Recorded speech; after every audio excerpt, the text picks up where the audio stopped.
coming up right now is the Space Show. This is your community radio station, 88.3 Southern FM. Welcome to the Space Show, presented by members of the Space Association of Australia. Hello, I am Andrew Rennie, and on the panel in Mission Control right here in East Bentley is Richard. On this evening's show, the moon trip delayed at least 1 month, probably more, and a report on the faulty Boeing Starliner. Do you remember that? First up then, Space Show News.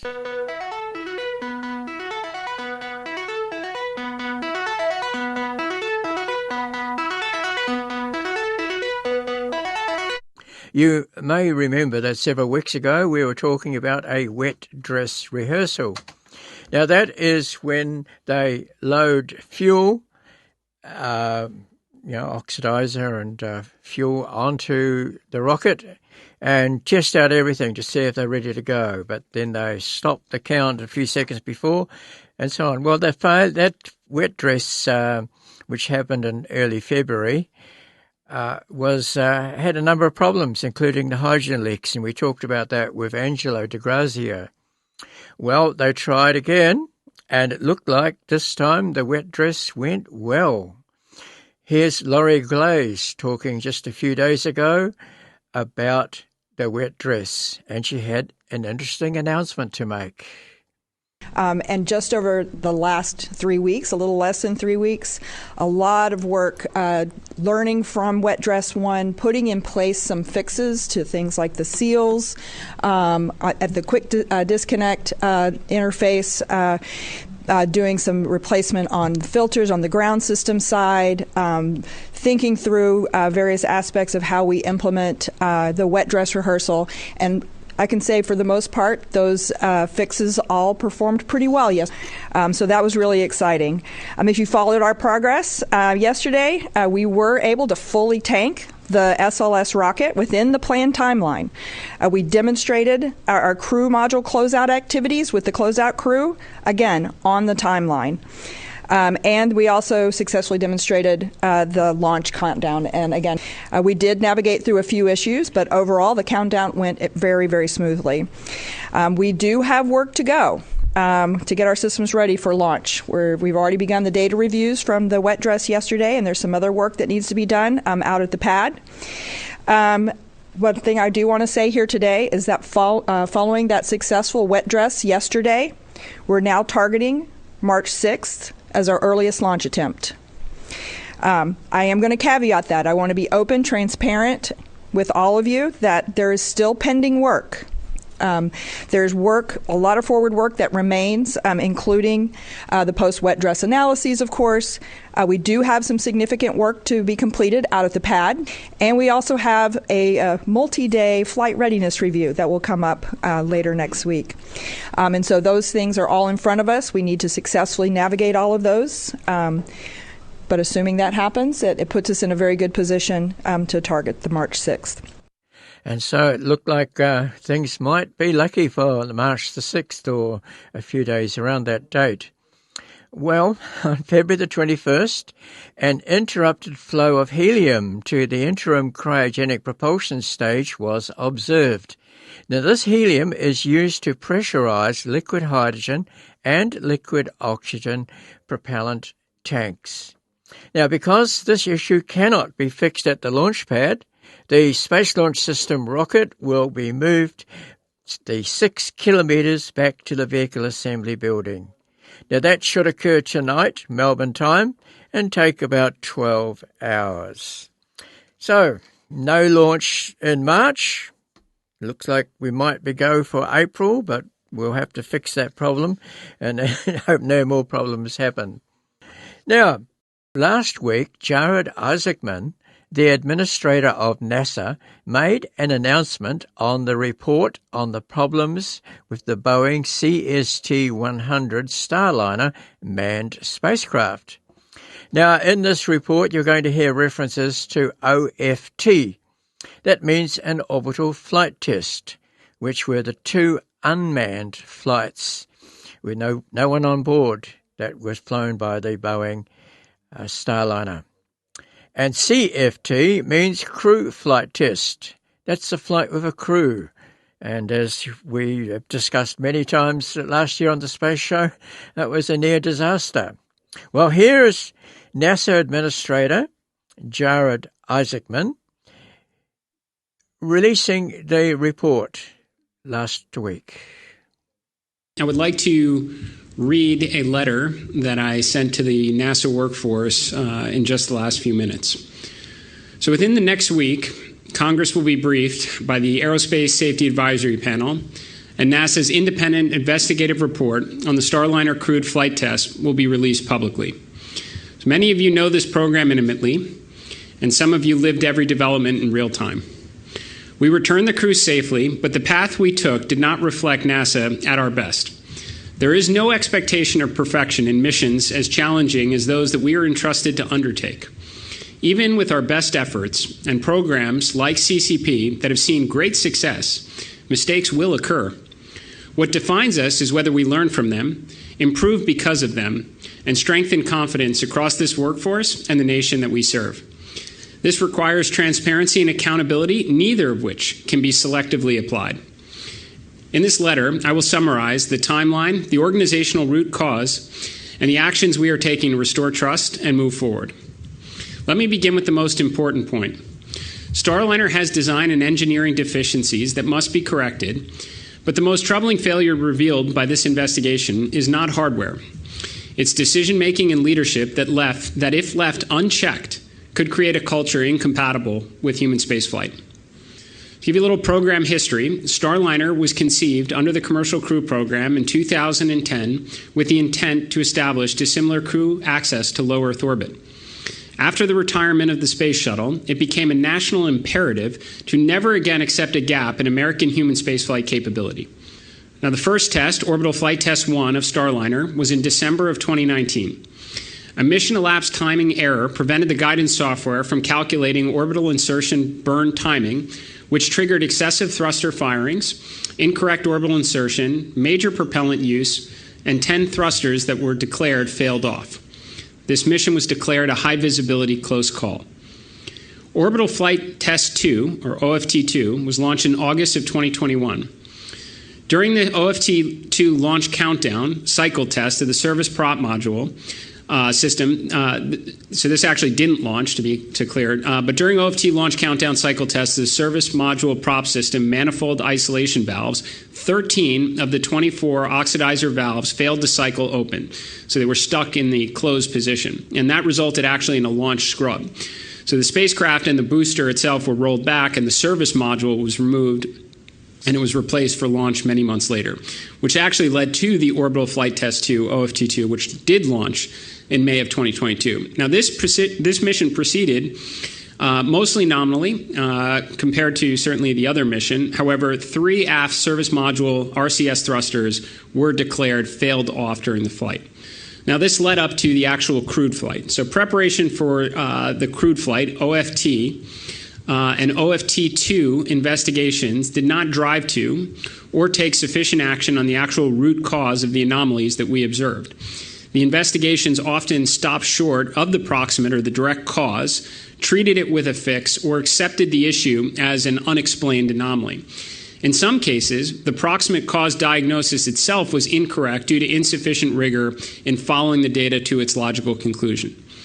Now, we still stepped into crewed flight tests, so CFT, which was launched in June of 2024. Now, after a lot of delays and an unexpected helium leak, NASA and Boeing launched astronauts Butch Wilmore and Sonny Williams aboard Starliner.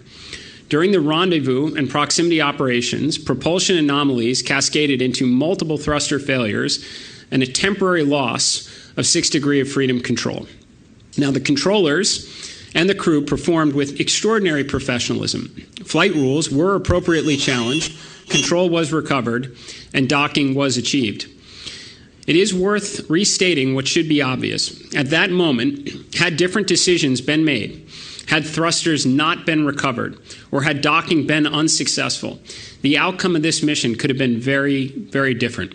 The astronauts did remain safely aboard the International Space Station while they were advocating for data, for more testing, and for leadership engagement necessary to complete their mission safely.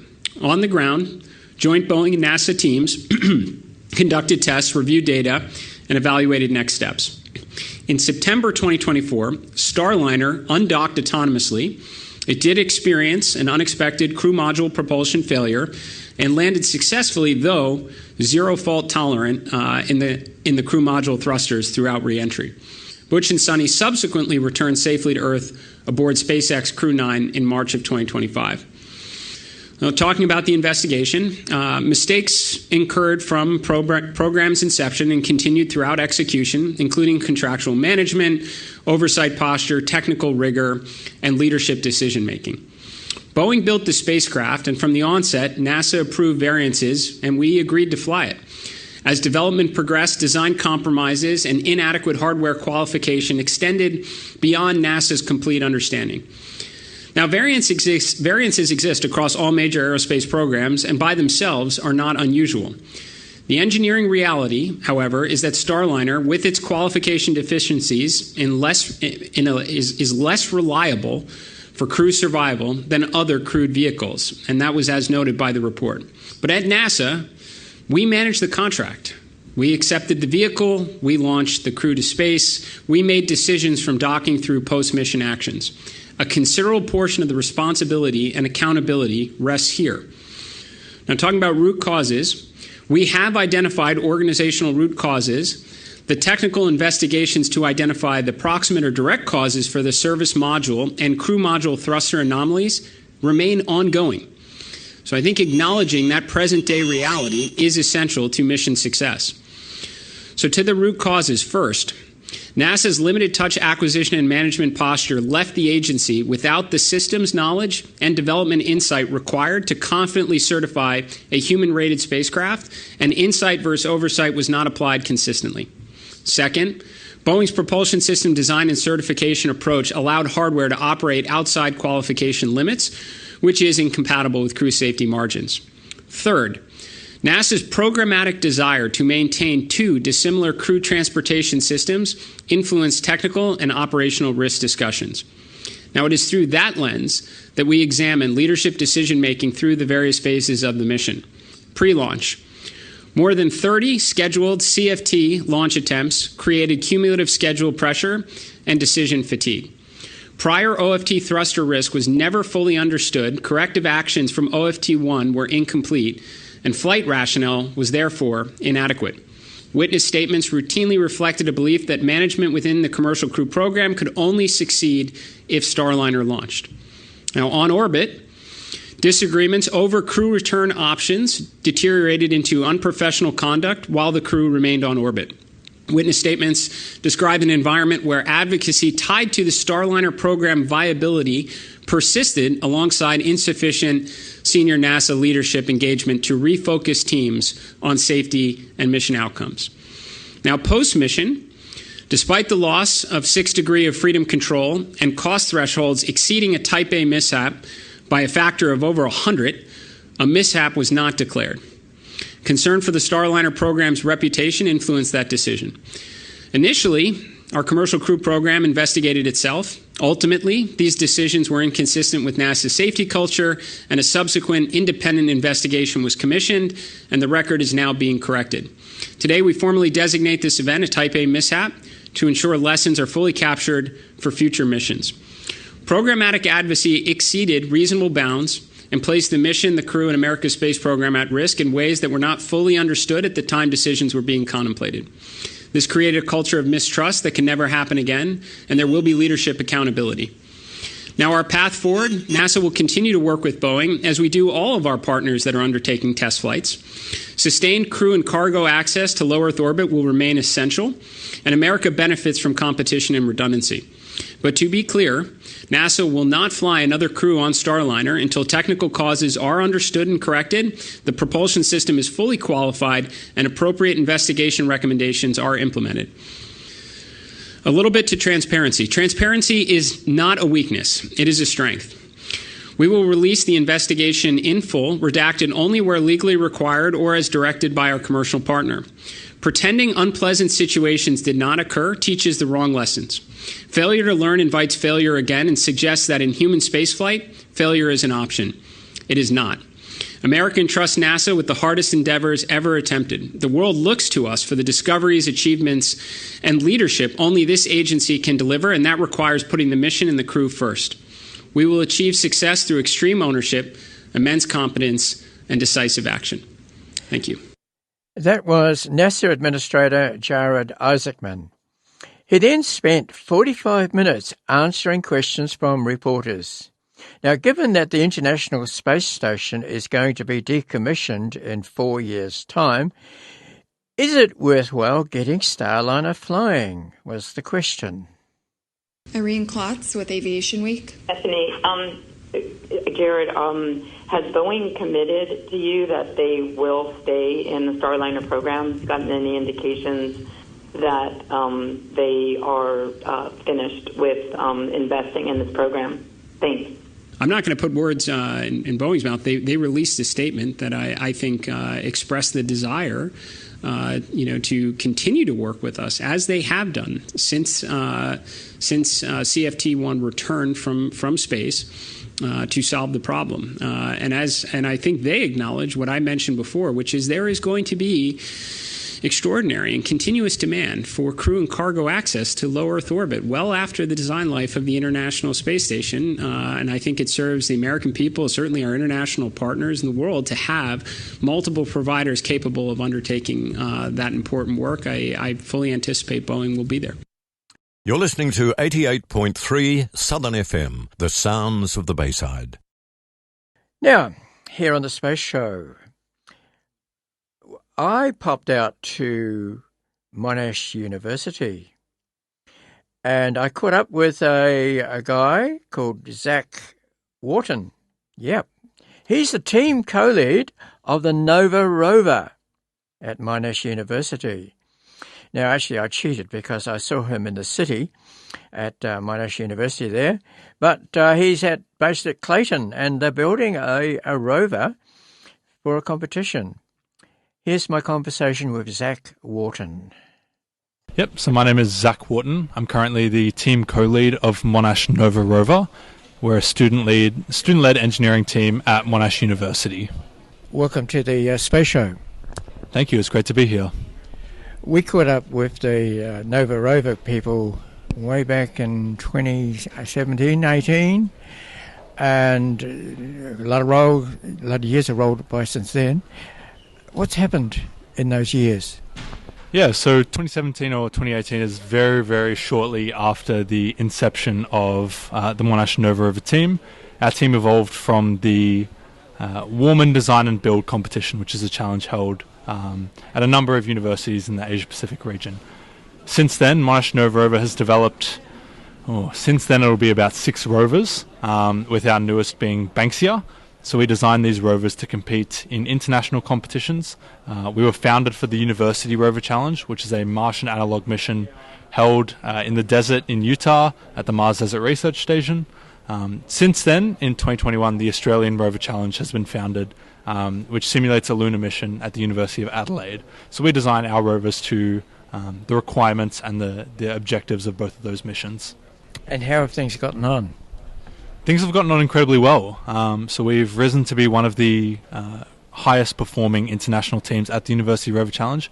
We achieved second place internationally from a cohort of about 100 universities across the world 2 years in a row in 2022 and 2023.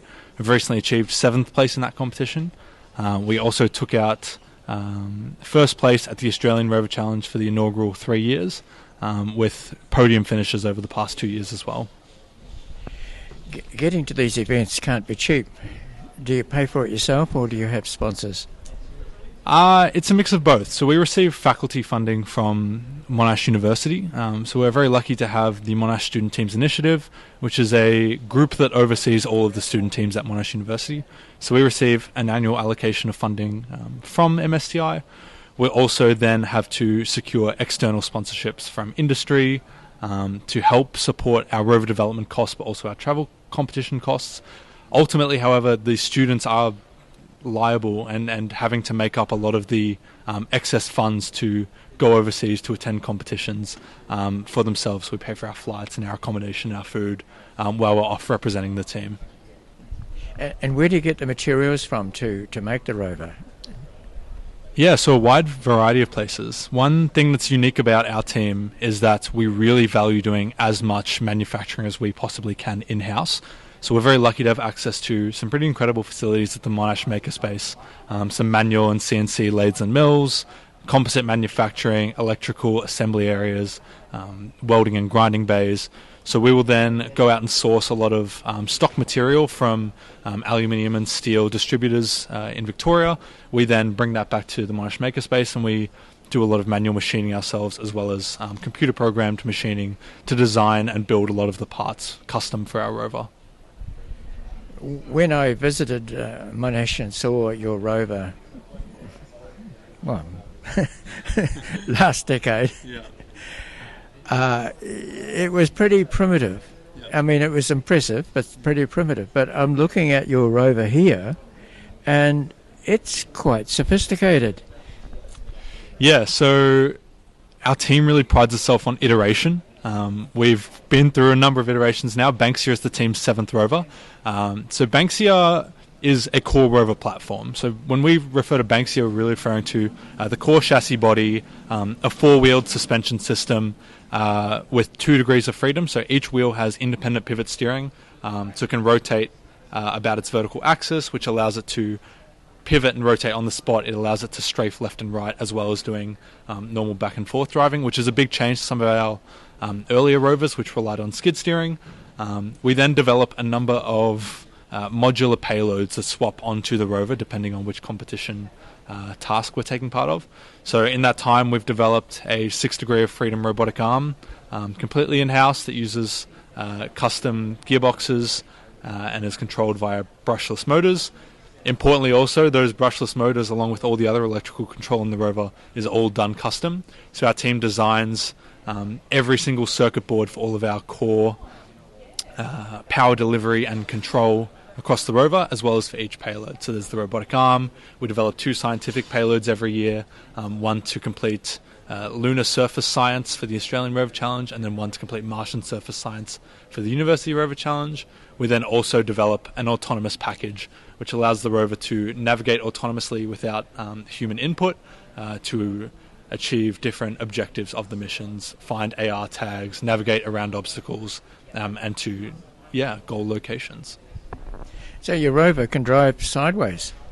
Yeah, so each of those wheels can rotate 90 degrees, and then you drive either backwards or forwards, and that results in the rover driving right or left.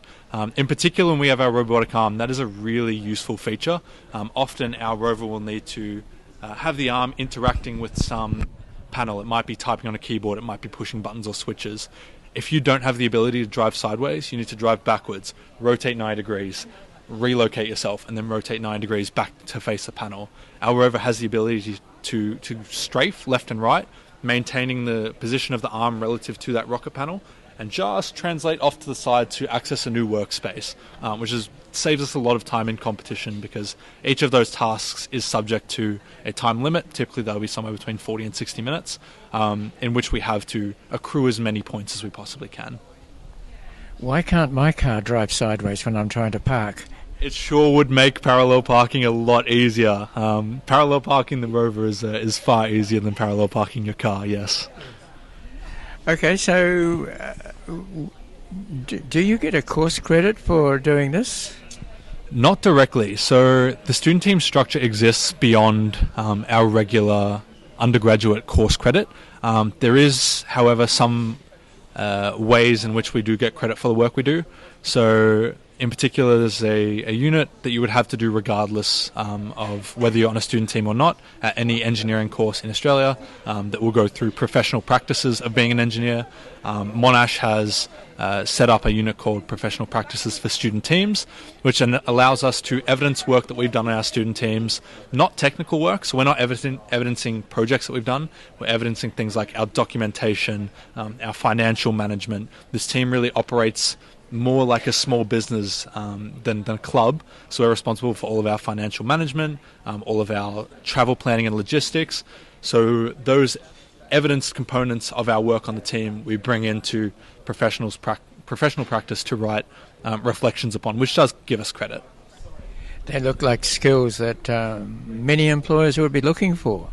Yeah, exactly right. So beyond the technical skills that our team endeavours to teach and to provide access to for our members, we provide a really unique way to accrue those softer skills, well, soft skills in teamwork and communication, but then also very applicable business skills in managing our finances, managing a large cohort of people. I mean, we're a team of 140 students. We have a management team that is overseeing all of those students. We're divided into 9 sub-teams that have sub-team representatives that then manage the projects and the technical work of the members within that sub-team. So yeah, it's giving us access to a lot of important career and industry-ready skills that aren't directly taught through regular coursework in the classroom. And you yourself, what year level are you at now? Yeah, so I've just finished my 4th year of undergraduate study. I do a double degree in engineering, where I specialise in mechanical engineering, and science, where I major in astrophysics and do a minor in chemistry. You'll find that a lot of members across our team do double degrees. A lot of us are really interested in the intersection of engineering with another discipline. So for me, that's science. A lot of people will be studying maybe commerce or business and pull those skills into our team. Some will be studying computer science or IT. Really, really diverse range of backgrounds. Are people doing double degrees common these days? Because when I was at university, years before you were born, you were lucky to even get into university to do 1 degree. Yeah, certainly I can't speak on behalf of other universities, but certainly at Monash University it's very, very common to study a double degree. Some people may get a short way into their double degree and find that one discipline suits them more, so they'll leave one of them behind. But a lot of people like myself will continue with that all the way through, and it really offers a very diverse skill set. So yeah, it's a very, very attractive option for undergraduate students these days. And when you graduate, what do you hope to do? I really hope to continue doing the sort of work I've done here at Nova. I'd love to work on space robotics or any sort of mission, whether it's satellites, whether it's rovers, whether it's orbiters, whether it's landers. Something where I'm designing a mobility system or even designing the instrumentation that we need to carry out the scientific experiments that we're looking to do on other bodies within our solar system or far beyond. That is exactly what I'd love to be doing long term in my career. Anything else you want to tell me about? Definitely one other big aspect of our team, if you've ever seen our rover, you'll notice that it is blazing hot pink. The hot pink really stands out in the STEM industry. It's not necessarily a colour that is often associated with science or space or STEM. So for the last 2 rovers, Waratah was our first in 2023, and Banksia this year, they are pink rovers, so they've been powder-coated pink. And this is an advocacy platform that our team uses to demonstrate that space and science is a space for everybody. This started as a campaign advocating specifically for women in STEM. Since then, it has broadened to be an advocacy platform that allows us to show that everybody is welcomed in STEM, everybody should consider a career in STEM, and that there are no barriers, whether it's gender or race, to entering this industry. So we want people to come up to us and ask why the rover is pink, because that initial conversation starter is exactly what we need. All it takes is a small conversation to help break down preconceived notions about who is and isn't allowed in STEM, because it is everybody. And you do have females in your team?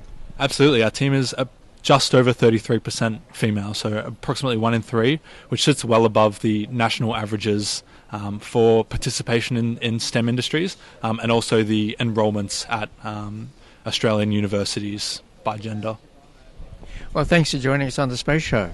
Of course. Thanks a lot for having me, Andrew. Really appreciate your time today. I was in conversation there with Zach Wharton, the team co-lead for the Nova rover at Monash University in Clayton. And good luck to them. This is the Space Show. 88.3 Southern FM. You're listening to the Space Show with Andrew and Richard. When I was at Monash University, I spoke with Daniel Eddington-Mitchell.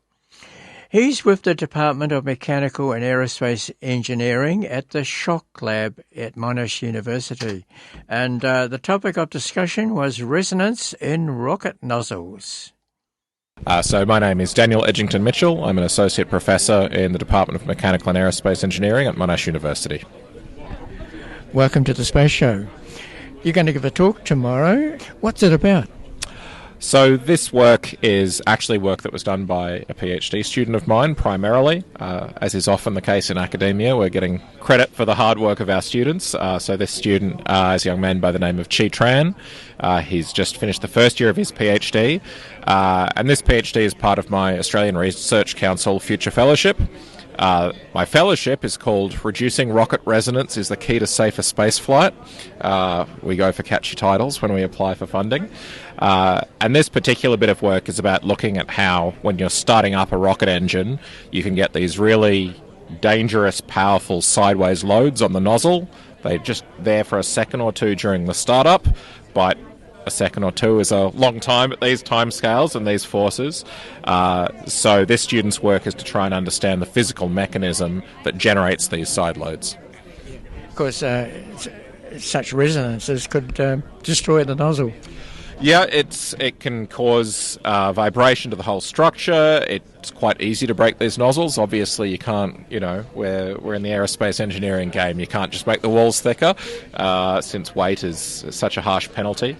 And this particular form of resonance has been associated with failures on the Vulcan engine, on the Space Shuttle engine during testing, and in a range of other configurations. So it is something that is potentially quite deleterious to your whole vehicle if you don't account for it. One's reminded of the pogo effect they had on the Saturn V vehicle.